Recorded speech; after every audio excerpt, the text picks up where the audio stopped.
I got a question this week from Mariah, and I get this question a lot. And so I thought that I would answer it via video for you, Mariah, and for others who are out there thinking about this. The question that Mariah had was, how can her team align around values? How can they unearth their assumptions around their values and then align behind those values?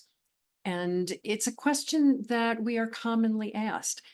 We so often, when we're asked to elicit our values, to talk about our values, we so often default back to the old standards of honesty and integrity and respect. And, quite honestly, every corporation that has been found guilty of God knows whatever has had honesty, integrity, and respect in their lobby as their values. So we know that those don't really mean anything. But what does it take to unearth the values and assumptions that we have? Because obviously, if they're assumptions, it's hard for us to get to them because we assume them. We don't know them. We're not explicit about them. And so I wanted to share with you, Mariah, and to anybody else who is listening, a project that I did once with a food bank. The food bank was a really wonderful example of it's not just about distributing food, but actually thinking about what are the issues that will move us forward to maybe have a community that doesn't need a food bank sometime in the future. And so they were doing everything from nutrition programs to farms, to working with farmers, to working with food co-ops, working with farmers markets, really wonderful forward thinking stuff in addition to their food distribution program. And that forward thinking piece, they had just hired a new team for a new program that they had just gotten funded. And that new team wanted to gather around their values, which I thought was very cool. They really wanted to focus on what their values were. And again, it is sometimes so difficult to say, well, here's our values, because we don't think about them. We're not encouraged to think about them in our day-to-day life. And so many of our values are about our assumptions. And it's hard to unearth our assumptions because they're assumptions. They're not right out on in the open for us. And so the first question that I worked with the food bank on was not, what are your values? The first question I asked them was, what do you think the community members need to value? What do you think your community members need to believe and focus on if your mission at the food bank is to be successful? What we found is, while it may not be easy to unearth our own assumptions about our values, it is very easy for us to figure out what we think other people should value. I'm very good at thinking what other people should believe, and I wish they had valued this, and I wish they thought this was important. And so the food bank came up with a long list of things that they wished their community valued and saw as conditions for success. What does our community need to value? What do the people in our community need to value in order for us to be successful as a food bank? Here are some of the things that they said in their answers. They said that the people in their community would need to really appreciate each other. There was so much in what they talked about that wasn't really about food. That was about valuing people with different ideas and different knowledge and understanding that we are all connected, connecting people via stories, which is always so important. I loved we're taught to fear each other and taught to assume that others have bad intentions.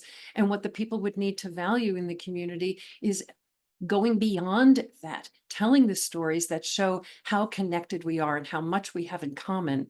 That is way more usually than what we have that separates us. Moving to that big we, not just us in here and you out there, but really understanding that we're all in this together. From there, I asked the team, okay, if that is what our community needs to value, what will you do as a team to walk the talk of what you wish others were valuing, what you wish others thought was important? That's always a big smack in the head moment for folks. There were two things in particular that really stand out to me at this time. And again, this was a while back, but these still resonate with me. One was that the people in the food bank needed to think about, how did they feel about people who disagreed with them politically? So if they were talking about the whole community, there were going to be people that disagreed with them politically. And so they really started to process, what do we want to do when we encounter folks who don't agree with us? The second thing that I thought was really interesting, and this has stuck with me forever, is that there was actually a physical separation between the two programs at this food bank. The warehouse and distribution was downstairs, and upstairs were the folks who were working on these more forward-thinking programs. And there was a cultural difference between them. And they really didn't talk to each other. They really didn't communicate to each other. And so here, when they were thinking that the community needed to value coming together, bringing folks together, they had that aha moment for themselves that they were not walking that talk internally. The eventual thing that they came up with was a credo, and it basically said, when we have tough decisions to make, when we are doing our work, here is what we want to follow. And I can show you what that looked like. This is in my flip chart version, so you'll pardon the pen marks. This is the credo that they came up with. In all our work, we will model the following values and assumptions. We'll work from a vision of what is possible. We'll model the vision in all our actions. And I love this last one. We will break down walls and silos, working from perspectives of we versus us and them. And I love that first one, developing interconnected ways of being internally at the food bank. And that became their working credo. So again, it's not always easy to unearth those values, and especially when they are deeply embedded and their assumptions. It's not always easy to unearth those assumptions within ourselves. But when we ask first, what do we wish other people valued? And especially the question, in order for our vision to become reality, our vision of a community that is humane and equitable, that is compassionate, that is healthy, in order for that to be reality, what do the people in our community need to value? Once we establish that, we can start to realize that what we're really talking about is our own values. I hope that's helpful for you, Mariah, and I hope it's helpful for everybody else.